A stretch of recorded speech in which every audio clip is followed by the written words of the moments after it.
데이터베이스 발표 시작할게요. 데이터베이스를 하려면 잠시만요. 일단 엔터티라는 것에 대해서 알아야 되는데요. 엔터티의 사전적 의미는 독립체라는 의미고 데이터베이스에서는 식별 가능한 객체로 의미가 됩니다. 그러니까 엔터티는 정보를 저장할 수 있고 객체이고 데이터를 용도별로 분류한 그룹인 것이에요. 이거는 뒤에서 계속 설명을 해볼게요. 엔터티는 더 자신을 상세하게 나타낼 수 있는 속성이라는 것을 가져요. 속성의 개수는 정해져 있지 않고 많거나 작을 수도 있어요. 그러니까 회원이라는 엔티티에 아이디, 비밀번호, 주소, 전화번호 같은 속성이 있을 수 있는 거고, 이 사진을 예시로 보면 학생이라는 엔터티에 학번, 이름, 학점, 전공이라는 속성이 있는 거고, 그 속성 아래 세부 내용이 있는데, 예를 들면 1, 2, 3, 4, 가, A0 데이터베이스. 근데 이 자체가 하나의 인스턴스로 역할을 합니다. 따라서 엔터티는 하나의 테이블로 볼 수 있고, 인스턴트는 행, 속성은 열로 볼 수 있어요. 엔터티의 5가지 특징을 살펴보면, 우선 첫 번째는 엔터티는 업무에서 쓰이는 정보여야 합니다. 이 말은 간단하게 하면 실질적으로 쓰이지 않는 엔터티는 부적절한 엔티티로 삭제가 돼야 된다는 것을 의미합니다. 두 번째는 엔터티에는 유니크함을 보장할 수 있는 식별자가 필요해요. 엔터티에 속한 각각의 인스턴스가 중복되거나 식별이 모호하다면 이 엔터티 설계 자체가 잘못된 것이에요. 예시로 회원의 아이디가 중복되어서 회원을 구분할 수 없을 때가 이에 해당합니다. 따라서 엔터티는 각각의 인스턴스가 식별이 가능하게끔 하는 것이 바람직합니다. 세 번째 특징은 엔터티에 2개 이상의 인스턴스를 필요로 해요. 엔터티의 인스턴스가 하나이고 앞으로도 하나라고 한다면 이것은 엔터티로 만들 필요가 없어요. 그리고 네 번째 특징은 엔터티는 반드시 속성을 가지고 있어야 해요. 속성이 없는 엔터티는 그냥 깡통 핸드폰과 같다고 생각하시면 돼요. 엔터티는 자신을 상세하게 드러낼 수 있는 속성을 필요로 합니다. 엔터티의 마지막 특징은 다른 엔터티와 1개 이상의 관계를 갖고 있어야 한다는 것인데요. 각각의 엔터티는 다른 엔터티와 연관성을 가지고 있어야 해요. 예를 들어서 회원이라는 엔터티와 주문 엔터티가 관계를 맺고 있고 주문 엔터티가 상품 엔터티와 관계를 맺고 있는 것과 이는 동일합니다. 엔터티를 분류를 해볼 건데 분류를 할 때는 유형, 무형의 기준을 잡을 수도 있고 발생 시점으로도 기준을 잡을 수 있는데 먼저 유형, 무형으로 분류를 해본다면 우선 유형 엔티티, 개념 엔티티, 사건 엔티티로 분류가 돼요. 유형 엔티티는 물리적 형태가 존재하고 안정적이고 지속적이어야 하는 엔티티인데 예를 들어 상품, 회원 등이 있습니다. 개념 엔터티란 물리적 형태가 존재하지 않고 개념적인 엔터티예요. 예를 들어서 그냥 부서, 학과 등이 있습니다. 마지막으로 사건 엔티티는 행위를 함으로써 발생하고 되게 빈번하고 이를 통계 자료로도 이용할 수 있는 엔터티인데 이는 이렇게 주문을 하는 행위, 이벤트를 응모하는 행위 이런 걸 예시로 들 수 있습니다. 그리고 발생 기준을 보고 분류를 한다면 기본 엔터티랑 중심 엔터티, 행위 엔터티로 나눌 수 있습니다. 기본 엔터티는 독립적으로 생성되고 자식 엔터티를 가질 수 있어요. 그래서 상품, 회원이 될 수 있고 중심 엔터티는 기본 엔터티로부터 파생되고 행위 엔터티를 생성하는데 이 예시는 상품, 회원 아래 주문이 있듯이 주문이 그 예시가 됩니다. 그리고 행위 엔터티는 2개 이상의 엔터티로부터 파생되는데 이는 주문 내역, 이벤트 응모, 이력 등이 있습니다. 그리고 다음 데이터베이스에서 알아야 되는 게 속성인데 속성이란 사람이나 사물을 정의할 때 보통 여러 가지 특징들이 수식어로 붙게 되는 것을 볼 수 있듯이 사물이나 개념의 특징을 설명해 줄 수 있는 항목들을 의미합니다. 속성은 엔터티의 특징을 나타내는 최소한의 데이터 단위로서 적용을 해요. 속성은 의미상으로는 더 이상 쪼개지지 않는 레벨이어야 하고 프로세스에 필요한 항목이어야 합니다. 즉, 예시로 태연이라는 아티스트라는 엔터티에 국적이라는 속성이 있을 수 있지만 그 속성이 만약에 필요 없는 데이터라면 그 데이터를 삭제하는 것이 바람직하다는 의미예요. 또한 알아야 될 개념은 도메인인데 도메인은 그냥 속성이 가질 수 있는 속성값의 범위를 칭해요. 예를 들면 그냥 우편 번호는 5자리라는 숫자 범위를 가지고 있고 이것은 엔티티를 정의할 때 데이터 타입과 크기로 나타낼 수 있습니다. 그리고 각각의 속성은 속성 값을 가질 수 있는데 속성 값은 엔터티는 속한 하나의 인스턴스를 구체적으로 나타내는 데이터라고 볼 수 있어요. 잠시만요.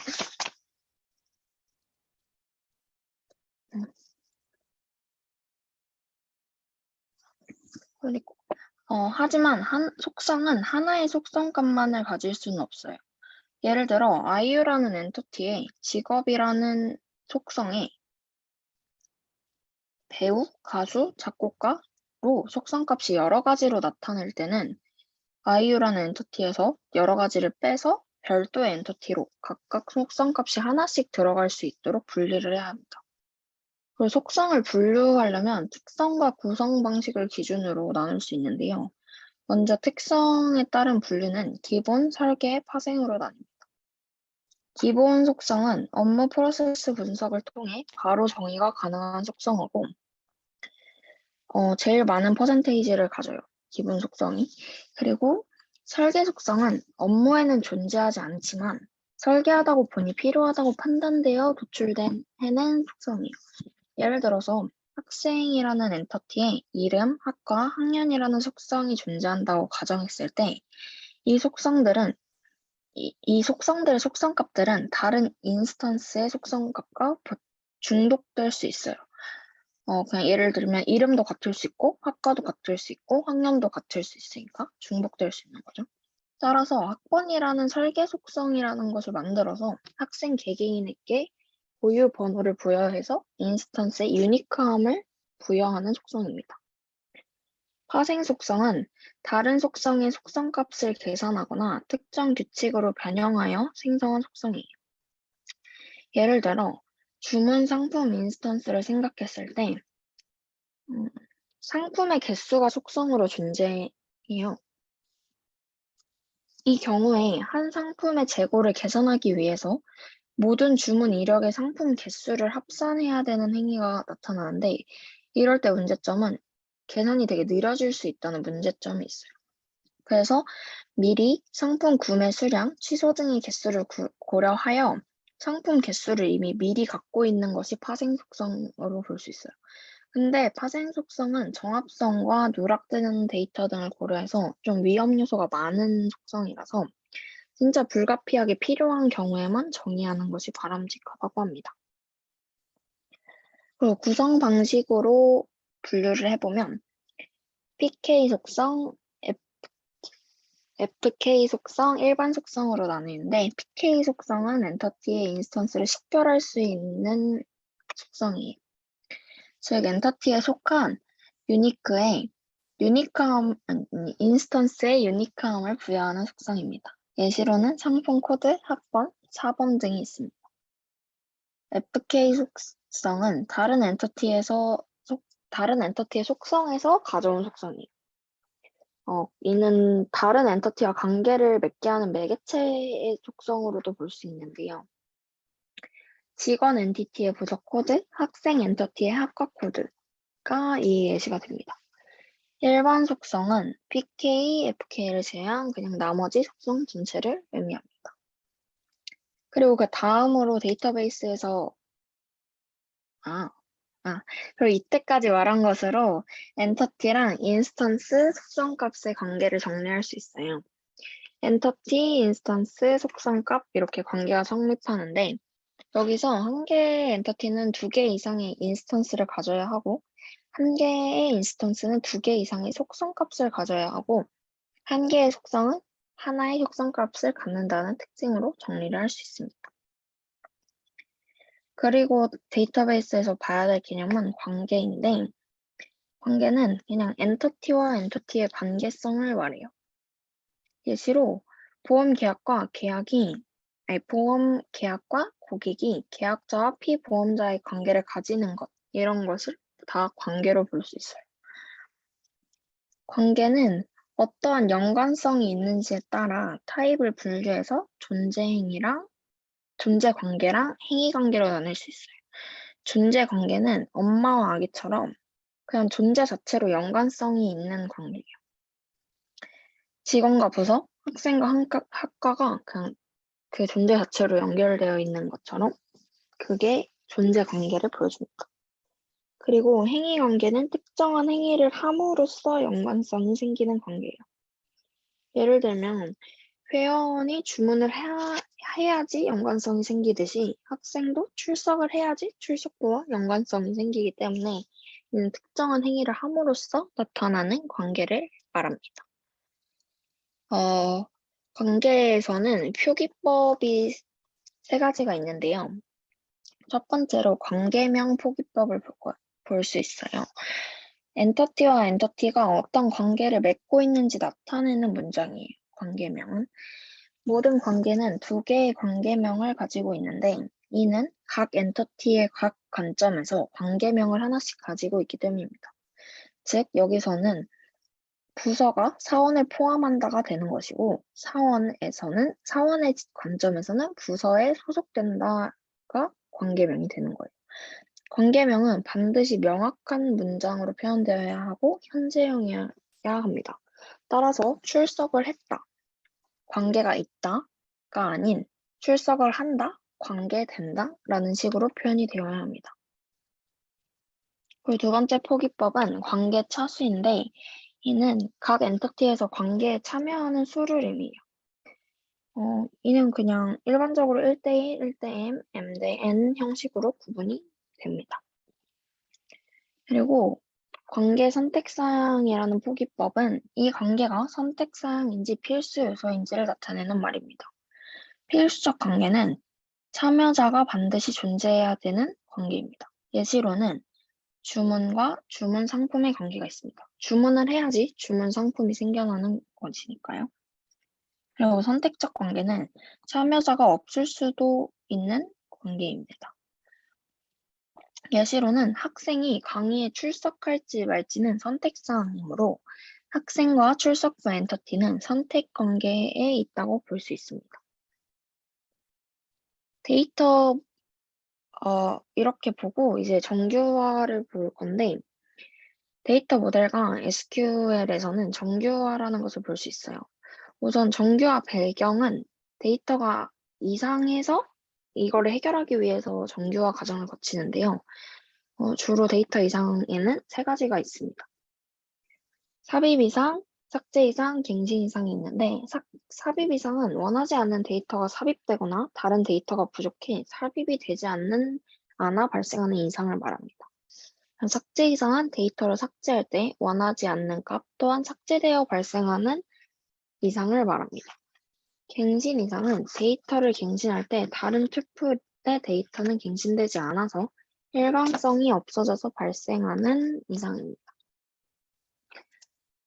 그리고 본격적으로 정규화를 볼 건데요. 정규화는 데이터의 정합성을 위해 작은 단위로 분리하는 과정이에요. 즉, 데이터의 정확성과 일관성을 유지하고 보장하기 위해서 엔터티를 작은 단위로 분리하는 과정을 말합니다. 정규화를 할 경우 데이터의 조회 성능은 향상되는 경우도 있고 저하되는 경우도 있습니다. 하지만 입력, 수정, 삭제 성능 등은 일반적으로 데이터의 조회 성능을 향상시킵니다. 그렇다고 모든 엔터티를 무작위로 분리할 수는 없으니 정규화에는 일정한 룰이 존재합니다. 그 룰은 세 가지인데 지금부터 알아볼게요. 정규화의 제1정규항은 모든 속성은 반드시 하나의 값만 가져야 한다라는 말입니다. 이는 앞서 말한 속성에도 나오는 건데, 어, 여기 예시로 들자면, 만약에 선생님, 포비 선생님 아래 속성인 학생이 여러 명이라면 이를 다 분리시켜야 하는데요.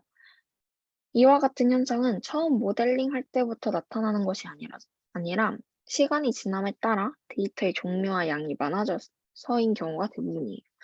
어, 그래서 아까 속성에서 예시를 들었던 거는 아이유라는 엔터티의 직업이라는 속성의 속성값이 가수, 배우, 작곡가 이렇게 세 개 나타나면 그 엔터티를 다 분리해야 된다는 거랑 똑같습니다.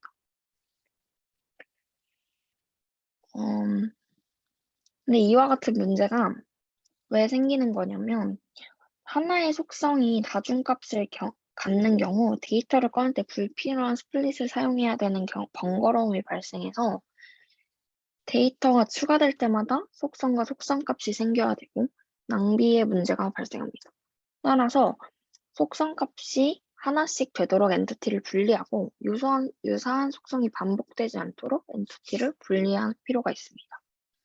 그리고 두 번째 정규형은 엔티티의 모든 일반 속성은 반드시 모든 주식별자에게 종속되어야 된다는 말인데요. 이 말은 뒤에 사진을 보면서 설명을 드릴게요. 여기서 주식별자라는